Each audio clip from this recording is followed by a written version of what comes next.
ನೋಡಿ metalling road ಏನು ಕಾಣ್ತಿದೆ, ಈ ರೋಡ್ಗೆ ಹೊಂದ್ಕೊಂಡಿರ್ತಕ್ಕಂಥ 1 ಎಕರೆ 38 ಗುಂಟೆ ವಿಸ್ತೀರ್ಣ ಹೊಂದಿರತಕ್ಕಂಥ ಲ್ಯಾಂಡು. ಸುತ್ತ ಫೆನ್ಸಿಂಗ್ ಆಗೈತೆ ಲ್ಯಾಂಡ್ಗೆ. ಇದು ರೋಡ್ ಬಿಡ್ತೆ ಜಾಸ್ತಿ ಇದೆ. ಇದು ನಂಜನಗೂಡು ಜಸ್ಟು 6 ಕಿಲೋಮೀಟರ್ ಡಿಸ್ಟೆನ್ಸಲ್ಲಿರ್ತಕ್ಕಂತಹ ಲ್ಯಾಂಡು.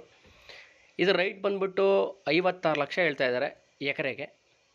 ಇದು ಮೈಸೂರಿಗೆ ಸುಮಾರು ಒಂದು 25 ಕಿಲೋಮೀಟ್ರ್ ಆಗ್ಬೋದು. ಇದು ಈ ಲ್ಯಾಂಡು 25ರಿಂದ 27 ಕಿಲೋಮೀಟರ್ ಡಿಸ್ಟೆನ್ಸ್ ಇರ್ತಕ್ಕಂಥ ಲ್ಯಾಂಡು. ಸುತ್ತಮುತ್ತ ಎಲ್ಲ ತೋಟಗಳಿವೆ, ವಾಟರ್ ಸೋರ್ಸ್ ಚೆನ್ನಾಗಿ. ನೋಡಿ ಇಲ್ಲಿ ಬೋರ್ವೆಲ್ಲು, ಇಲ್ಲಿ ಯಾಕೆ ಕಾಣ್ತಿದೆಯಲ್ಲ ಇದೇ ಬೋರ್ವೆಲ್ಲು. ಬಟ್ ನೀವು ಕನೆಕ್ಷನ್ ಏನೂ ಮಾಡಿಲ್ಲ, ಬೇಕಾದ್ರೆ ಮಾಡಿಸ್ಕೋಬೋದು ನೀವು.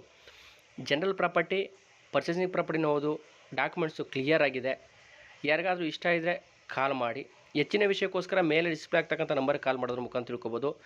ಇನ್ನು ಹೆಚ್ಚಿನ ವೀಡಿಯೋಗೋಸ್ಕರ ನನ್ನ ಯೂಟ್ಯೂಬ್ನ ಸಬ್ಸ್ಕ್ರೈಬ್ ಆದರೆ ಅಲ್ಲಿ ಈ ಥರ ವೀಡಿಯೋಗಳಿವೆ. ನಿಮ್ಗೆ ಇಷ್ಟವಾದ ವೀಡಿಯೋಗಳನ್ನ ಆಯ್ಕೆ ಮಾಡ್ಕೋಬೋದು, ಅದ್ರ ಬಗ್ಗೆ ಮಾಹಿತಿ ಕೇಳ್ಬೋದು. ನೋಡಿ ಅಲ್ಲೇ ಇದೆ, ವಿಲೇಜು ಪಕ್ಕದಲ್ಲಿ ಇರ್ತಕ್ಕಂಥದ್ದು, ವಿಲೇಜ್ ಅಟ್ಯಾಚ್ ಆಗಿರ್ತಕ್ಕಂಥದ್ದು, ಸೆಕ್ಯೂರ್ ಆಗಿದೆ.